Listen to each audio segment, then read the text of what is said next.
Welcome to the Trad Dads Podcast, where we examine cultural and political issues through the lens of traditional thought.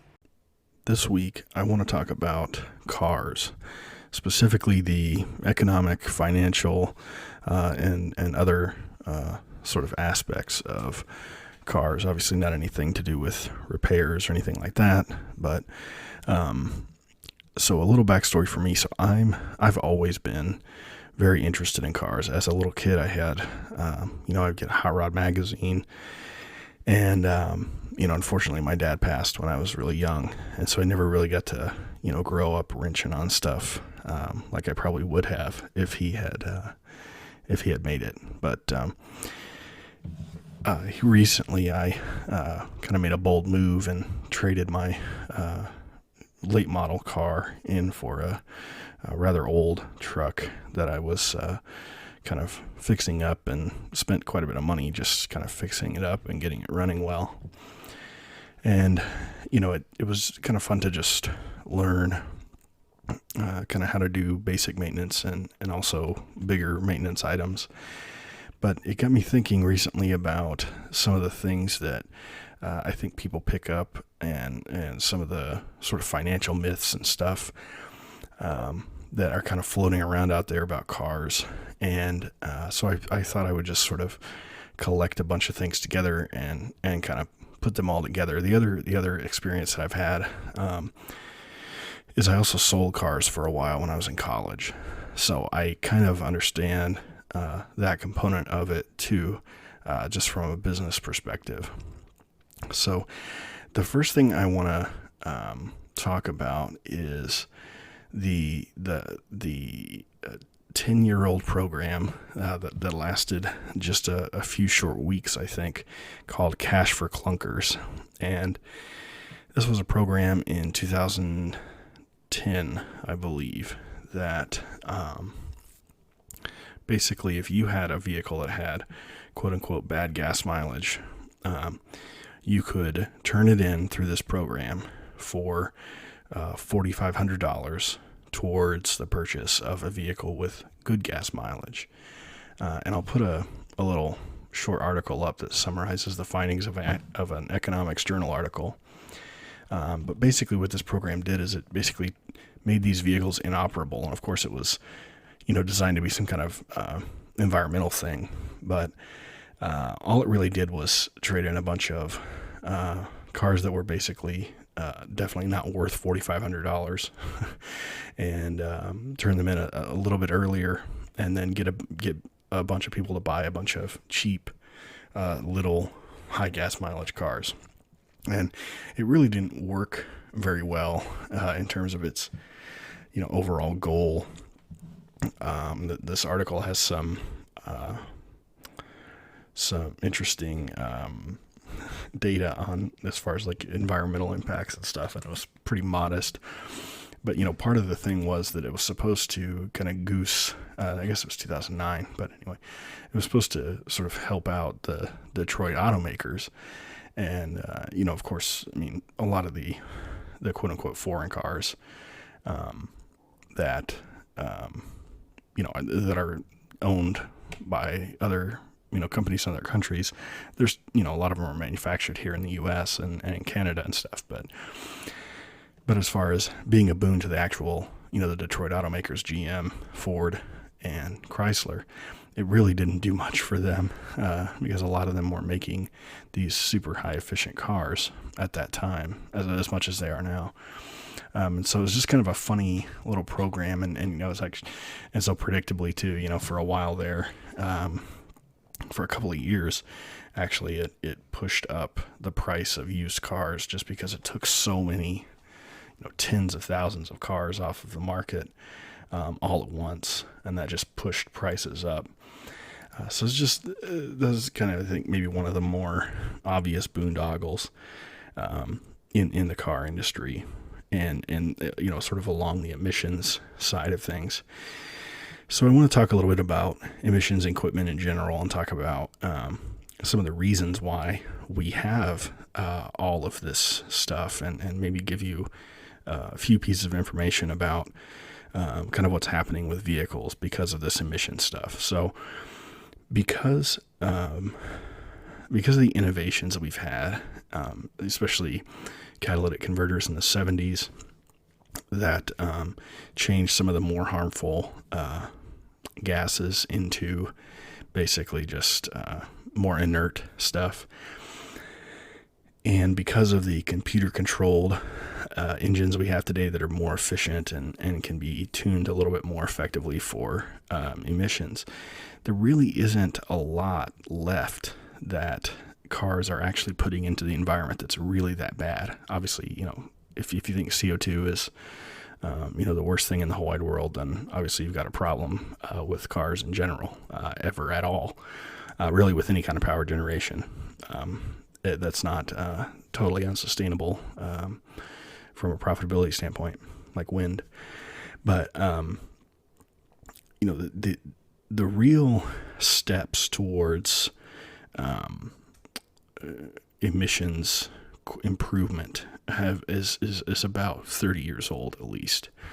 And so what you're getting now is you're getting a reliance on this idea that there are particulate matter, PM 2.5 emissions, that's what they're going after now.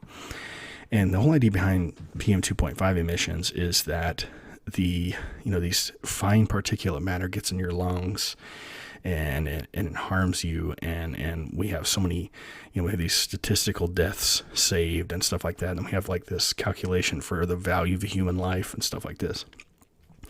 And what's really interesting is that first of all, there was a journal article that a friend of mine pointed me to that basically showed that when the EPA is picking their models to determine, what the effect of this PM 2.5, these particulate matter on human beings. The funny thing is they cherry pick the models that have the highest effects, but they ignore all the models that show that there's not much of an effect. So that's one interesting point.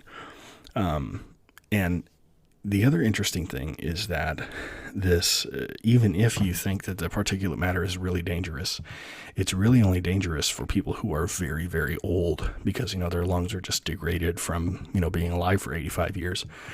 And so you're talking about taking 6 months off of the life of, some 85 to 90-year-olds, not 8-year-olds, right? It's not the same thing. At least, if you have to be sober about this stuff. You can't just say, well, you don't want people to die, do you? And it's like, well, were y'all going to be Bubble Boy? At some point you have to think rationally about this stuff. But it makes me think of the recent, well, not so recent, I guess now, but the Volkswagen issue. All right, so Volkswagen had, they've had diesel cars in the U.S. for a long time, and of course, diesel cars in Europe are a lot more common. But because their emissions laws are a lot different than ours, they're not necessarily more stringent or whatever, but they're just different, and theirs are more amenable to diesel vehicles than ours are. And so, you have Volkswagen putting out their diesel vehicles here in the U.S., and what we find out is that VW had put a little kind of a defeat mechanism in their computer so that the car knew when it was hooked up to one of these emissions testing things. If you live in a big city or if you live in a very densely populated state, you probably have these emissions requirements. And every year you have to go get your emission stuff checked, or every 3 years or something. And what they would do is they could tell when the car was being tested. And so it would do something to the tuning of the engine to make sure it passed emissions. But then when the car was off of that testing machine and a person was just driving it normally, they would change the tuning of the vehicle so that it got better mileage. And so it was this thing where the way the vehicle ran to optimize gas mileage was different than the way the vehicle ran to optimize particulate matter, or emissions in general, right, out of this diesel vehicle. And so they eventually got caught doing this, and there's this huge fine, and everybody in the whole world is just, oh my goodness, VW, how unconscionable could you possibly be, and blah blah blah blah blah. And it's just one of these things where I think, well, what about the gas mileage part, or the diesel mileage part? Isn't that important too? Doesn't that actually matter how much diesel you're using to get someone to go a certain number of miles? Like, is it all about air quality, or isn't it also about, the vehicle, the fuel usage? But of course, we're not allowed to say that. So that's emissions equipment. I think the thing is, we have really gone so far in,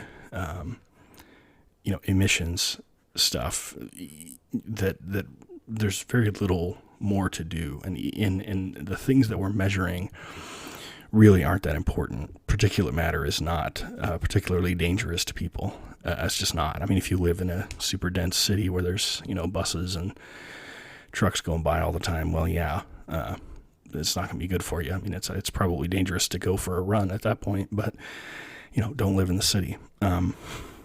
So another interesting thing about this emission stuff is what we have done to the oil that keeps your car's engine lubricated.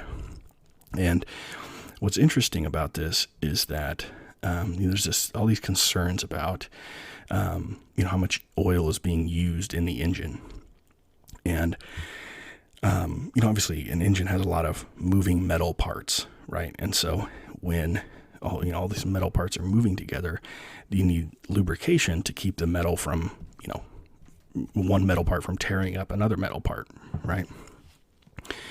And so back 50 years ago,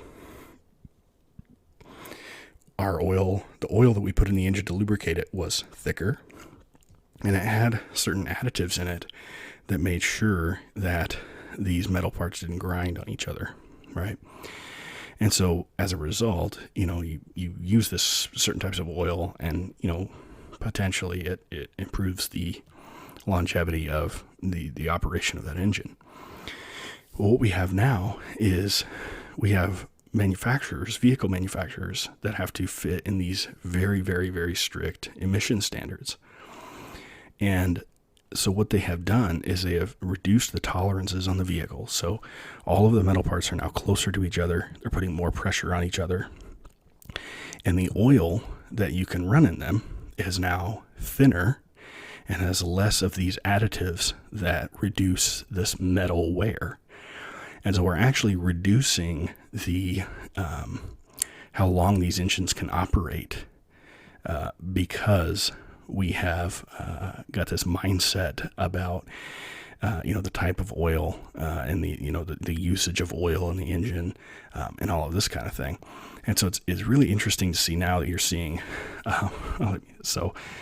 Ford's had a real problem with this for a while, and some of the Chrysler engines had a problem with it. Chevy's had a problem with it. I mean, I pulled up next to a Chevy truck the other day, and the valve train was so loud.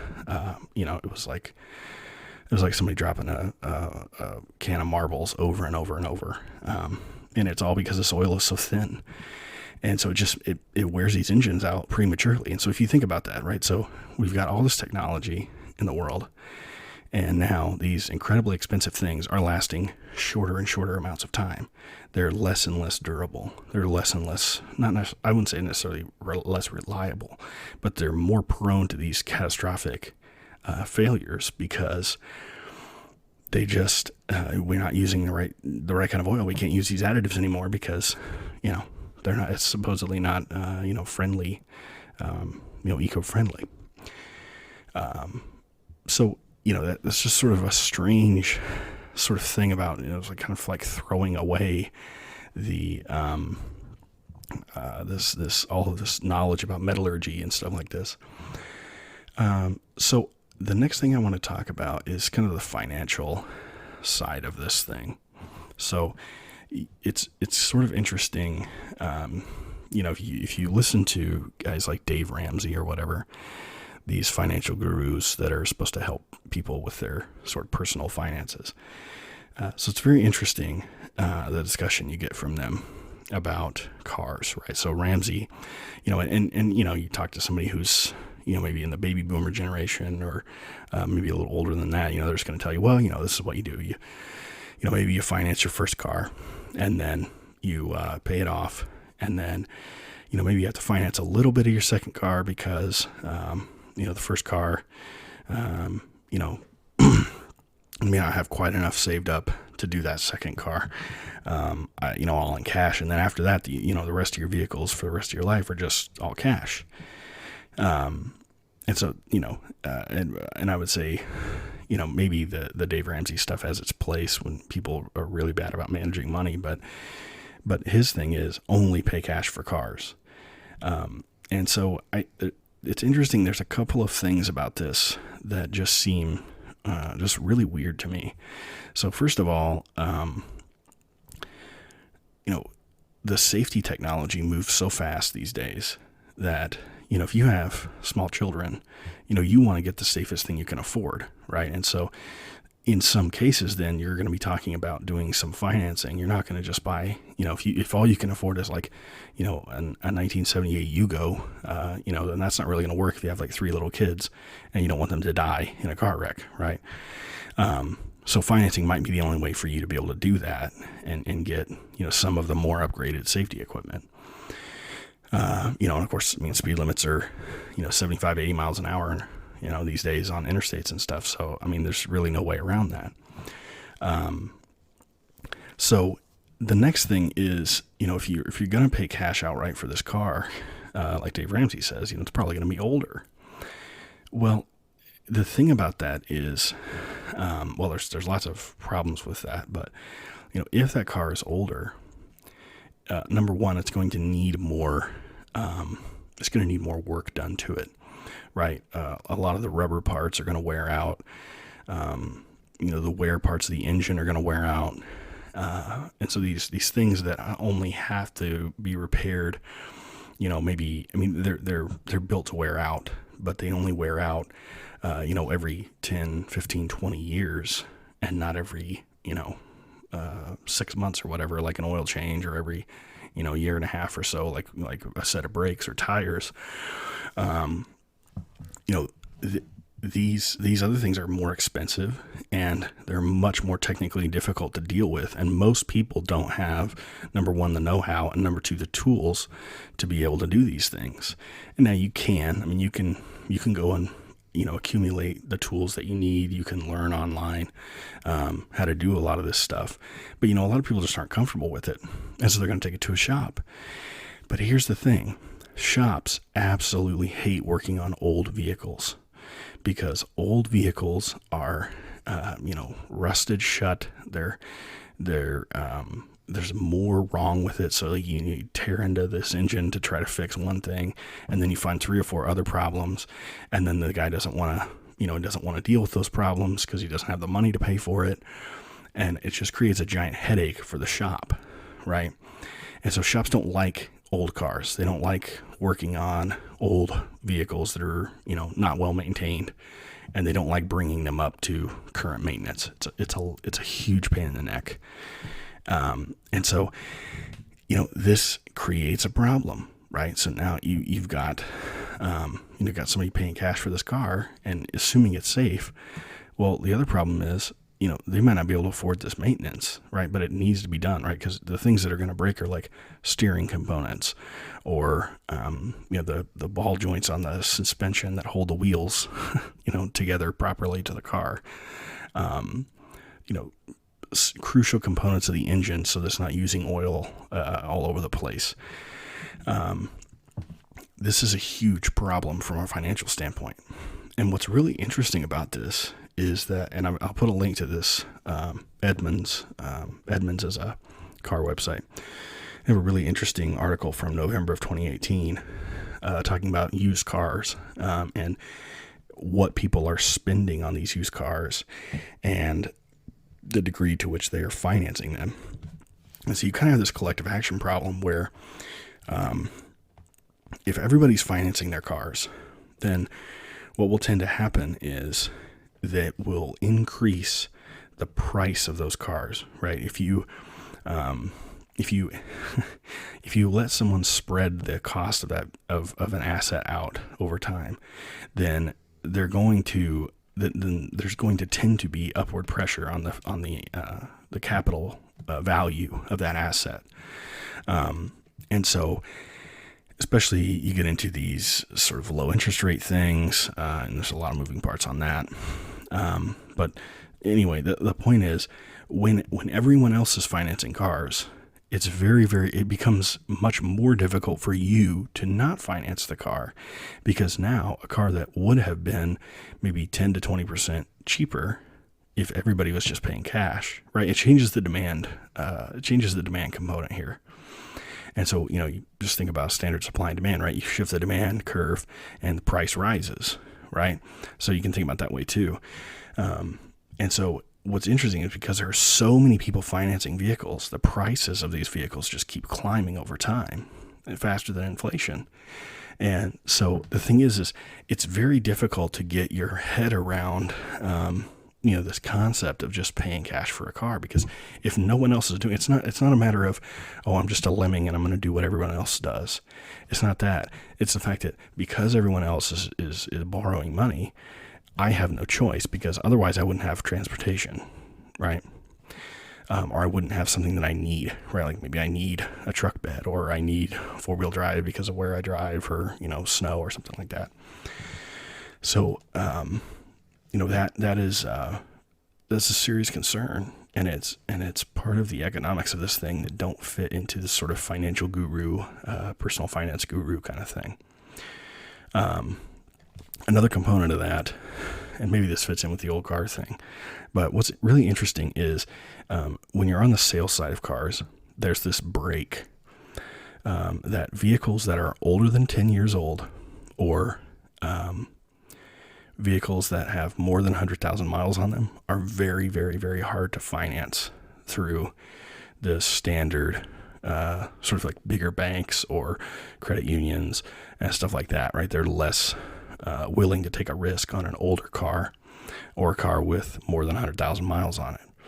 And so again, you get into this situation where, people at the lower end of the income spectrum, right, they're more likely to be buying these older cars with a lot of miles on them.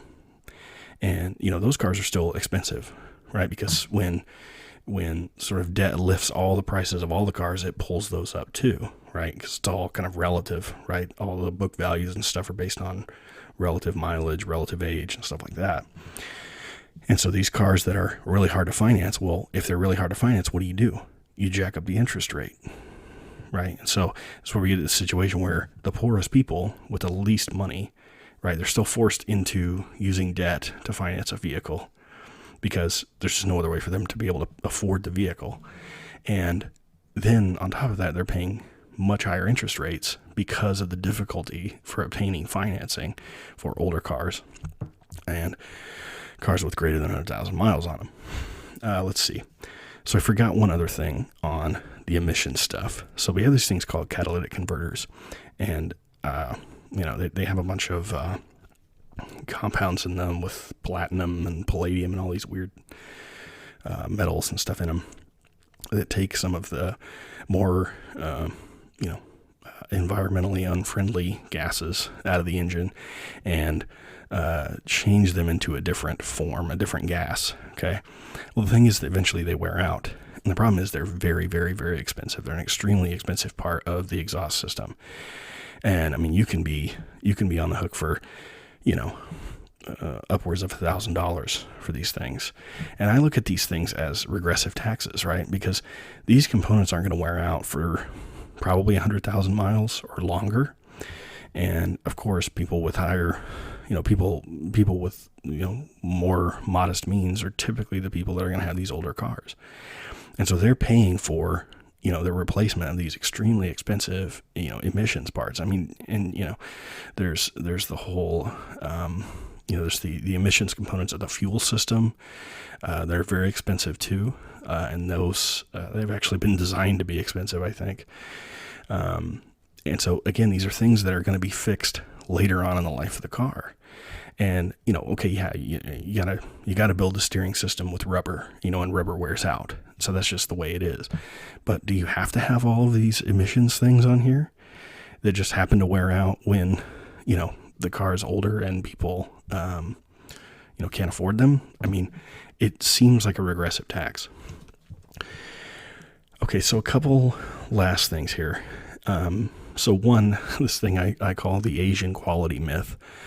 So it's very interesting. You always get this thing where people say, oh, I want to buy a Toyota and a Honda because, or whatever, right?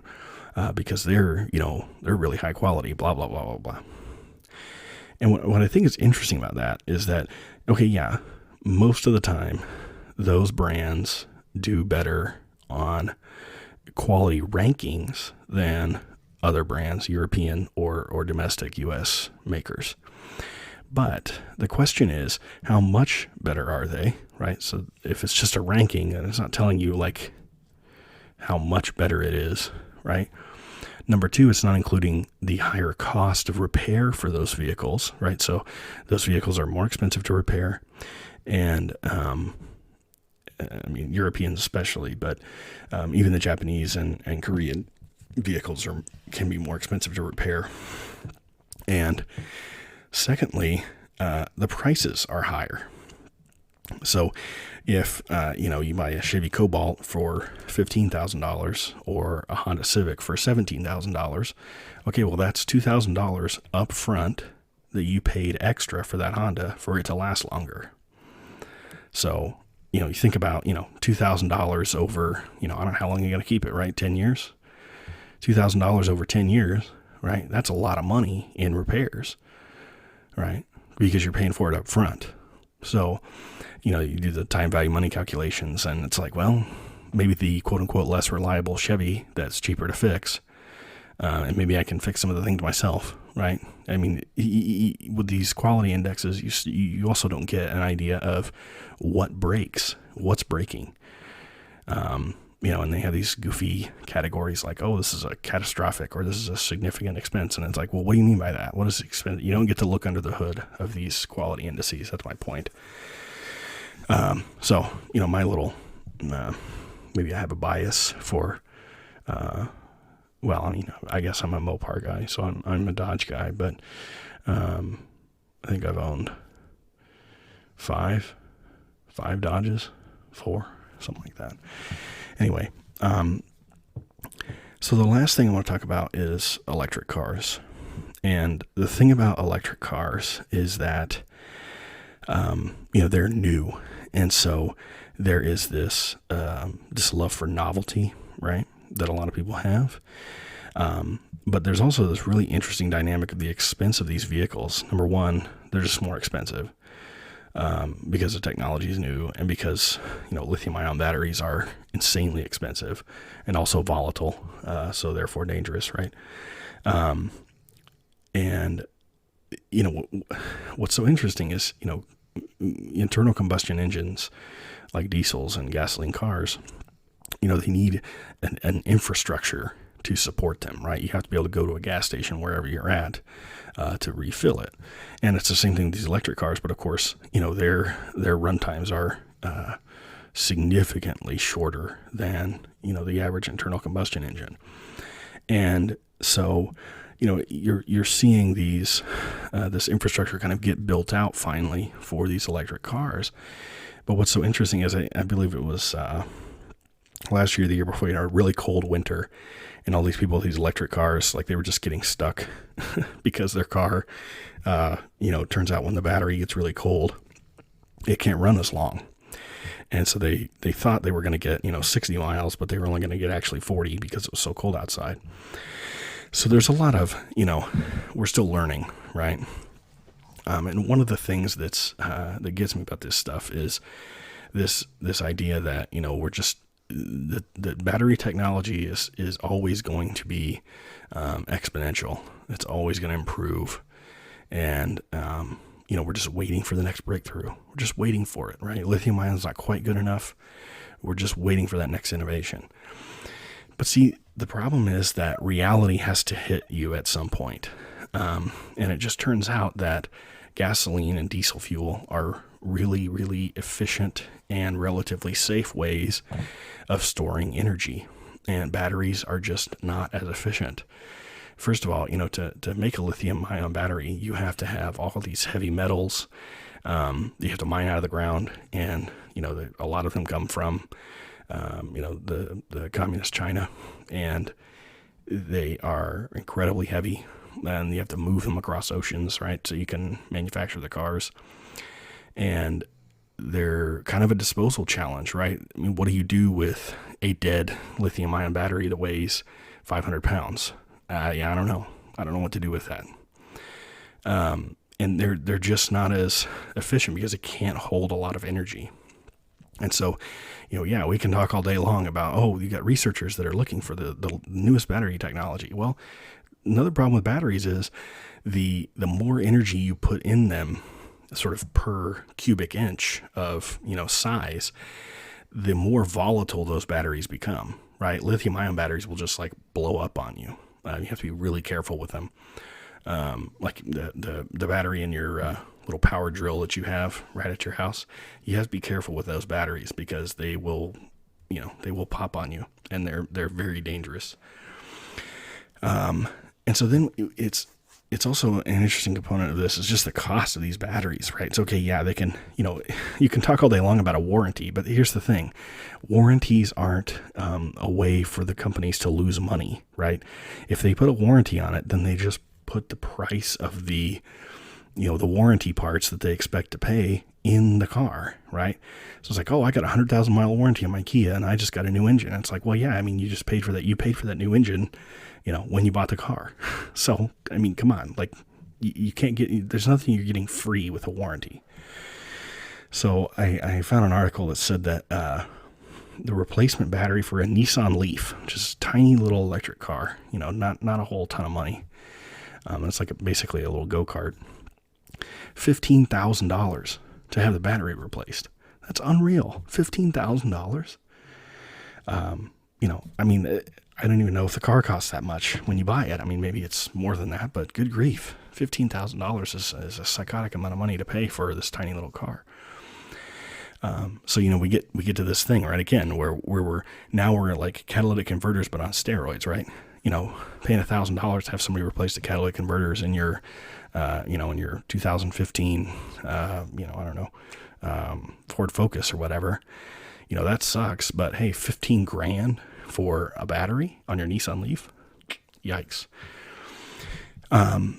So here's another component of these electric cars, right? So the thing about electric cars is they're very simple in their design, right? So on your gasoline engine or diesel engine car, you have something called an alternator. And what it is, basically, it's a generator. It takes mechanical energy and turns it into electrical energy, and it recharges your battery. And I don't want to get into how internal combustion engines work, but you need that. But here's the thing, right? A purely electric car is just that. It's just a much bigger version of that alternator in reverse, right? It takes electric energy and it turns it into mechanical energy. And, that's a pretty simple thing, right? We've had, electric motors for a very, very long time.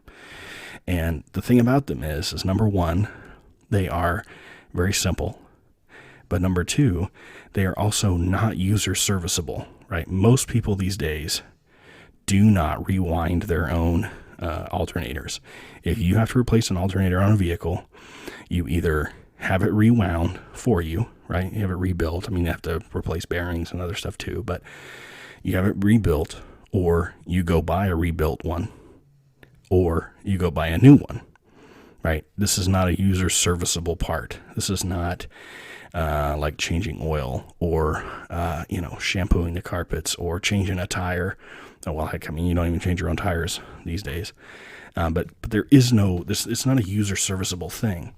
So these electric cars, what's really interesting is not only in the repair of them, but in the manufacture of these things, we will see if we get to the point where, and thankfully, the Trump administration is pushing us away from this eventuality with some recent EPA reg changes. But if we get to the point where we're being pushed into using electric cars, then what's going to happen is we're going to have a massive sort of tech-induced unemployment problem in car manufacturing, which we do a lot of in the U.S., and or at least we do the assembly here, car manufacturing and assembly and repair, right? I mean, there's gobs of jobs for these people, right? And we're going to lose them because these electric cars are simpler, but they are not user serviceable almost at all. And the manufacture of these vehicles is much, much simpler. So all of that together says you're going to basically just have robots doing everything. And, a few people, rewinding these motors, and that's it.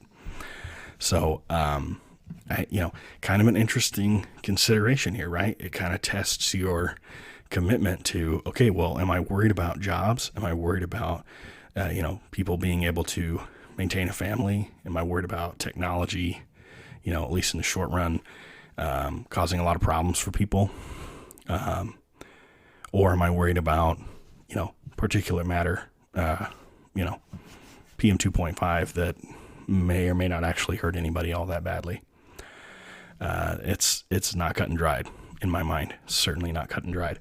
So I hope this has been informative. It's just kind of me just dumping all of the things that have been in my head about cars for the last 5 years or so, into this one, 40-minute episode. So, anyway, if you're so inclined, please hit us up on, hit me up on Twitter or Facebook, at TradDads, with any questions or suggestions. If you go to the Anchor app, you can leave a message for me, and I'll get to that. YouTube comments, you can leave a message there. If you'd like to support the show financially, hit me up on Anchor. There's a support button on there. Should be on your podcast app. Or if you want to just switch from listening on YouTube to listening on the podcast platform, there's a little ad that runs that puts a little bit of change in my pocket. So thanks for your support, and please let me know if you have requests for episodes.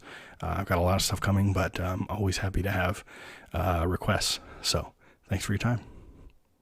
As you know, we could use more voices on the Traditionalist Right, and one of the best ways to do that is with a podcast. I've been using Anchor.fm for this podcast and for another podcast for over a year, and I've really enjoyed it. It's free, and it allows me to upload clips and also to record and edit. It also disperses all of my podcasts to all the major platforms, including Apple Podcast and Spotify. It also allows me to monetize and to collect donations. It's everything you need to make a podcast in one place. If you want to join me in being a voice for the Traditionalist Right, download the free Anchor app or go to Anchor.fm to get started.